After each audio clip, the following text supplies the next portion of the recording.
Hello and a warm welcome to Federal's special program, Capital Beat.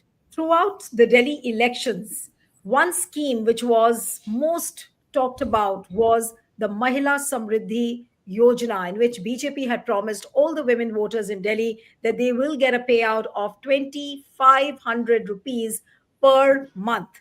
But now, when it's time to implement, BJP is in power, then the women voters have realized that there are certain terms and conditions, or more to say, the eligibility criteria is now being set by the BJP government. Now, what the sources have told us is that the eligibility criteria which has been set in, the women whose household income is less than 3 lakh per year and those who do not pay tax will be eligible for the 2,500 rupees grant from the Delhi government. Then those aged between 18 to 60 years who do not hold government jobs and are not receiving any other government financial assistance, they will be eligible for this particular grant. Now, a similar thing was seen in Maharashtra as well. If you remember, during Maharashtra elections, also a similar kind of a scheme was announced. It was highly talked about, but when it came to implementing that scheme, then several women voters were filtered out. And likewise, the same thing emerges in Delhi as well. So, has BJP really done a bluff act on the women voters? Because throughout the campaign, when the leaders are campaigning, they never tell the women voters that these are terms and conditions, or this is the eligibility criteria for the women who will be paid 2,500 rupees. But now, when it comes to implementation, then the eligibility criteria sets in. So, is it like fooling the women voters? Is it lying to the women voters? Is it not being transparent to the women voters? How does one see that? We'll discuss this. Joining me now is TK Rajlakshmi, Senior Deputy Editor with the Federal Client. Thank you so much, Rajlakshmi, for joining. We have Munif Khan, Senior Journalist, and who's been with the Hindu and is a very senior journalist, having has followed Delhi very closely. Thank you so much, Munif, for joining. And I'll come Thank to you. Rajlakshmi first. That Rajlakshmi, what we are getting to know is that there's going to be an official announcement on the International Women's Day as to how BJP will implement this, and the women voters will be paid that amount which BJP promised. But it seems now that not all the women of Delhi will be covered under the ambit of this scheme. Now, is it like a bluff act on the women voters? Has BJP, ultimately proved that it's not transparent while it's announcing schemes? How do you really see this? I mean, if that is the case, then it's definitely not honest. It's not been very transparent from the very first start when it announced that it would give this largesse. Because ideally, the honest thing I think would have been to also state that all these various criteria would be applicable, in the disbursement of this amount. But what it sort of suggested, that it would be a blanket disbursement to all the women in the capital, irrespective of any discriminatory criteria. So I think it's very dishonest on the part of the newly elected government if it is going to sort of implement this in a selective manner. And besides, it also sort of exposes its own claims, and counterclaims, because in fact one of the things that they went, hammer and tongs against the Aam Aadmi Party government was the fact that how this government had sort of landed Delhi in severe debt. There's a huge gap between sort of tax revenues and between budgeted outlays. It's always been the case. Now, for instance, Delhi obviously doesn't have its own resources, other than taxes to raise revenues from, and it does depend on a lot on the center's help. But because since there was a hostile center, a different party at the center, leading the center, clearly it did not get the benefit of that.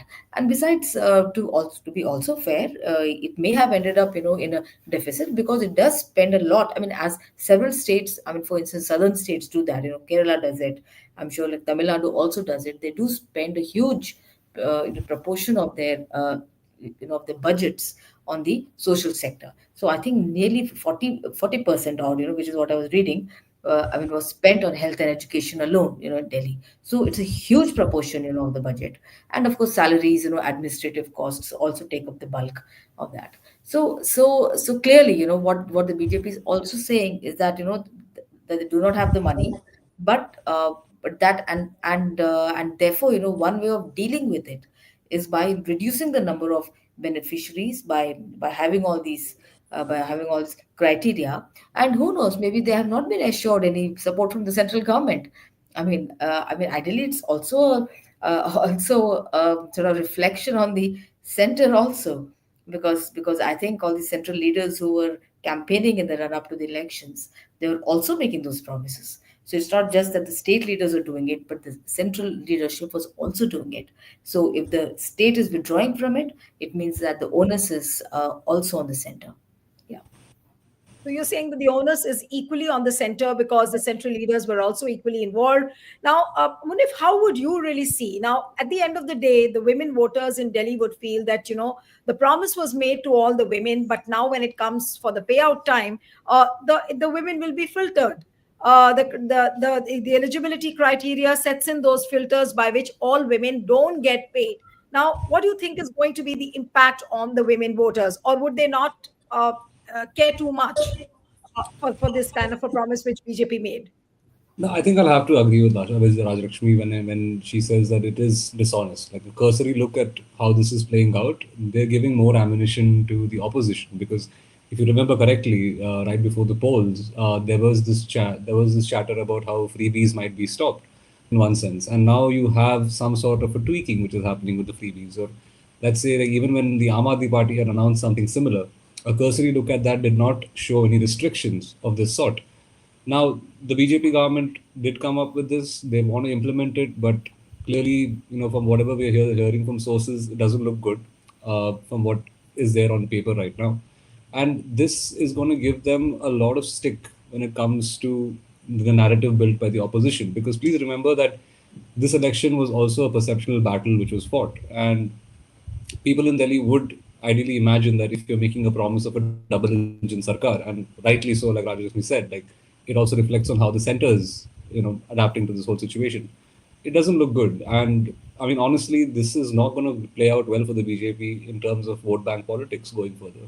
Because if this is just we never know. This can just be the tip of the iceberg going further. Okay, so how does it unfold now, Rajlakshmi? Because what we are told is that Aam Aadmi Party is putting up posters, banners, and every day they are, they're putting the government on the mat on this particular issue that they promised a lot and they've not been able to deliver. So does this become a big, big issue in the hands of the Aam Aadmi Party, on which they can try and show the mirror to BJP almost on an everyday basis till the time the whole payment is not done to all the voters, to the women voters? Yeah, I think they have to conserve their energy because it's a long long time before the next elections are going to be held, and 5 years they have to keep on, I think, raising these issues because if this is the trend, there are several other promises that were made in the manifesto, including giving pensions, including clearing up the Yamuna. So all these things were there. So to what extent are they going to deliver on all those things also is going to be on the radar of the opposition. And I do not think that they're going to let go easily. They're quite loud, they're quite aggressive. In fact they match the BJP's aggression. And since they are also familiar, I mean, I'm fairly, in fact, good deal familiar with how, I mean, a government is run, and also governance for that matter. So I think they would be, glued in into what exactly they're supposed to raise and what they're supposed to keep an eye on. So, and the fact remains is that a fairly good percentage, the population did vote the up in.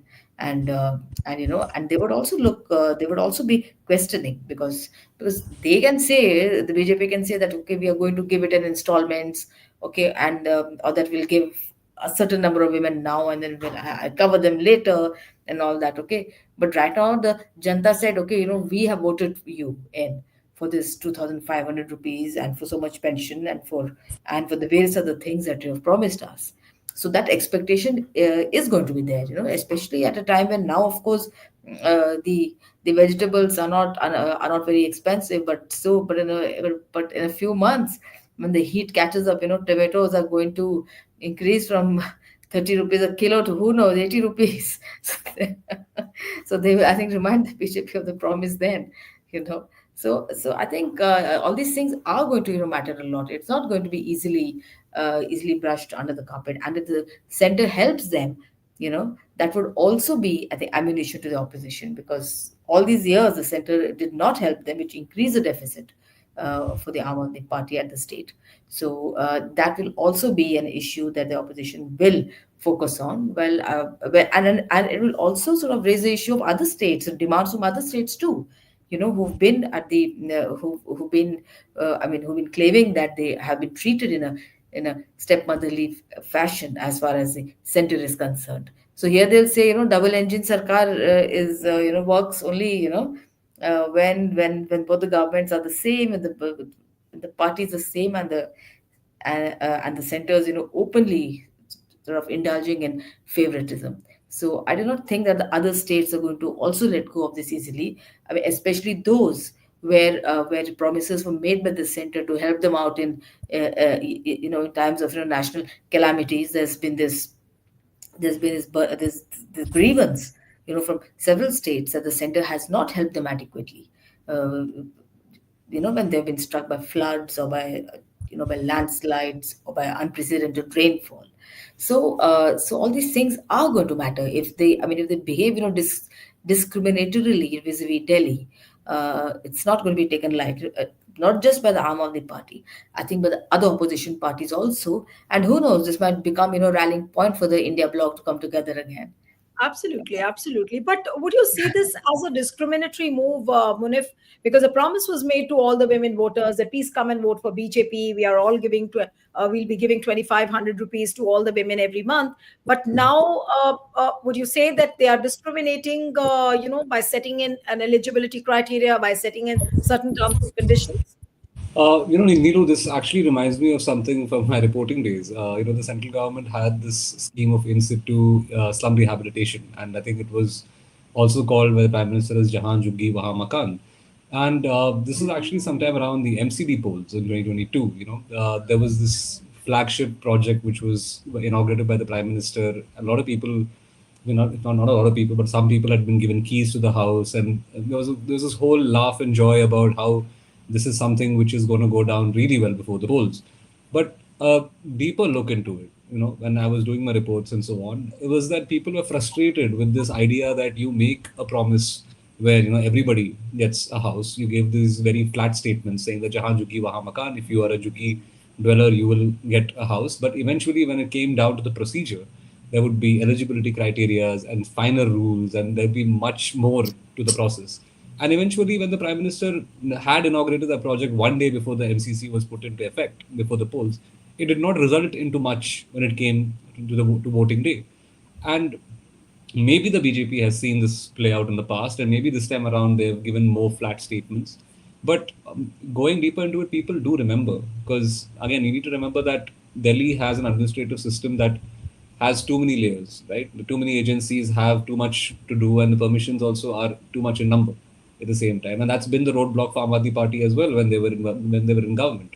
So it'll be interesting to see as to how the BJP plays this out, because if they have the confidence that this is going to be a double engine system and there's not going to be any roadblocks, fair and well. But apart from that, they're going to find themselves in a very similar place to the Aam Aadmi Party if they can't deliver. But how do you see the impact in other states also? Like, say, for example, Maharashtra, where elections got over, and then suddenly the reality dawned that, it's not all the women voters who are getting it. How do you think this issue will really pan out now? We've seen it in Maharashtra. Now the same thing is happening in Delhi. Now we have Bihar elections, Raj Lakshmi. So what do you think is going to be the impact on the women voters? Will the women voters stop taking BJP seriously on this particular issue? Because yes, Bihar elections is just around the corner. I mean, a few months away this year, and and the BJP has been appealing to the Purvanchali population in Delhi. It's got Kapil Mishra as part of its cabinet and everything, to sort of appeal to that section of the community, which has roots, back Not to in. mention, and also not to mention special provisions being made in the Bihar budget this Yes, year for the yes, women. yes. Yes. Yes, yes. This thing is going to be raised by the opposition, definitely. If it does this piecemeal rollout of all these benefits that it had announced, or even if it becomes, in fact, becomes laggard in the in its implementation, it will, I think, definitely be raised. To Maharashtra also will be raised. I'm sure that here is a party that makes all these promises, but ultimately when it comes at the time of, giving it, they resort, to Jumla. So it's quite possible that the Jumla thing might actually fall come back on the BJP boomerang, and say that, this is what they are actually, adept at doing. You know, they say something and they do something else entirely different, and that the best interests of people are not at the heart actually. So I think it might have an impact. Definitely it might. I don't think one can, discount that. But who knows? Maybe the run up to the Bihar elections, they might suddenly give a huge tranche of money, might be released from the center to to Delhi, or maybe to Maharashtra also, because I think Maharashtra is also, I think, facing problems, about the Ladki Behan scheme, because if you don't have money, you have to raise it from somewhere, and if you can't raise it from there, then you incur into more deficit. You use your own treasury to give that, and then you borrow from somewhere, or you borrow from the center, or the center just gives it to you in the form of a loan or a grant, or you know whatever. So these things are, I mean, are not very easy to, to sort of implement. But in this populism, with what you've seen is, this is what is going to happen. I mean, because I think the sensible thing would have been maybe to increase, the budgetary allocations, on health, Yeah. education, and the rest of the social sector, rather than do this. I mean, as far as giving the conditions that you mentioned, one of them is that women who are not in government now, in fact, the bulk of the women are in the informal sector. Yeah, exactly. So which means everybody, literally almost everybody. And people employed in government are already very, I think, minuscule. Right. Now, I mean, apart from that, the rest of them are just contract workers. You can't call them government employees. Even if they are sort of engaged in certain government activities, they aren't salaried employees. They get honoraria, or they're kept on short-term, contracts. So they are basically informal workers. Right. And they don't get PF, they don't get social security, they don't get pension. So, which means that it's almost the entire population of Delhi, whether it's domestic workers, whether it's women working in factories, whether it's whoever it is, I mean, whether it's just unpaid, unpaid household work that women do, are they also going to be covered? So it's actually almost the entire female population of Delhi, barring those who work in the service sector. Yeah.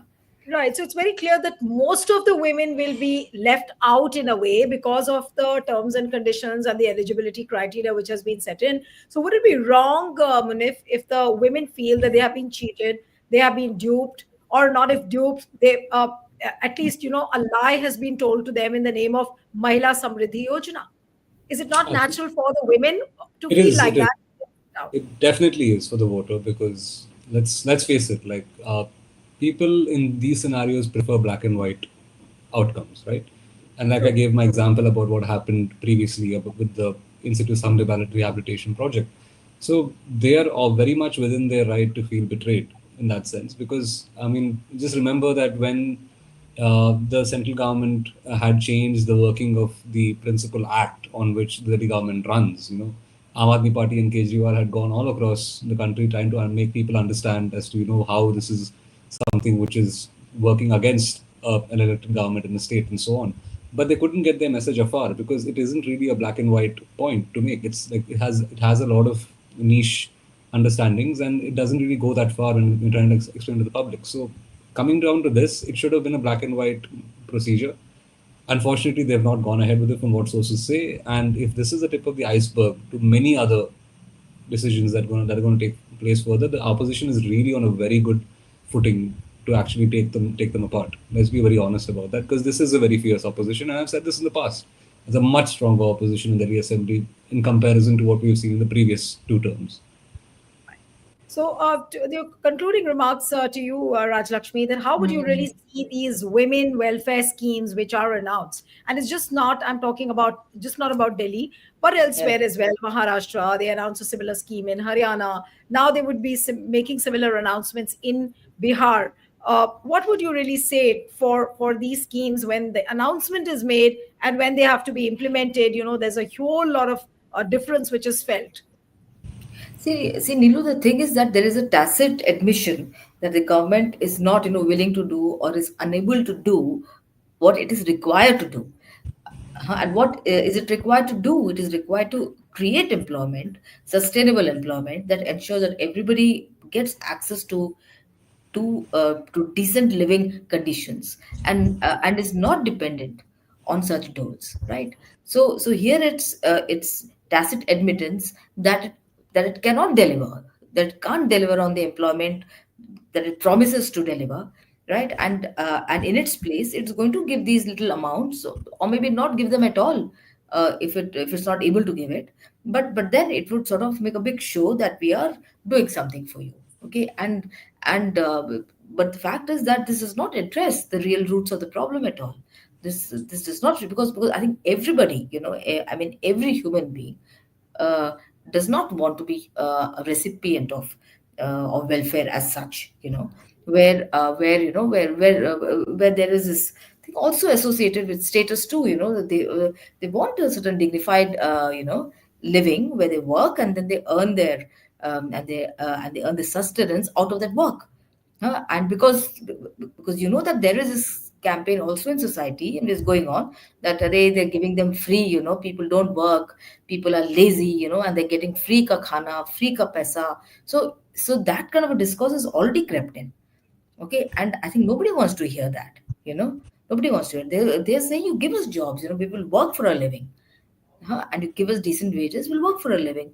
We don't want anything free.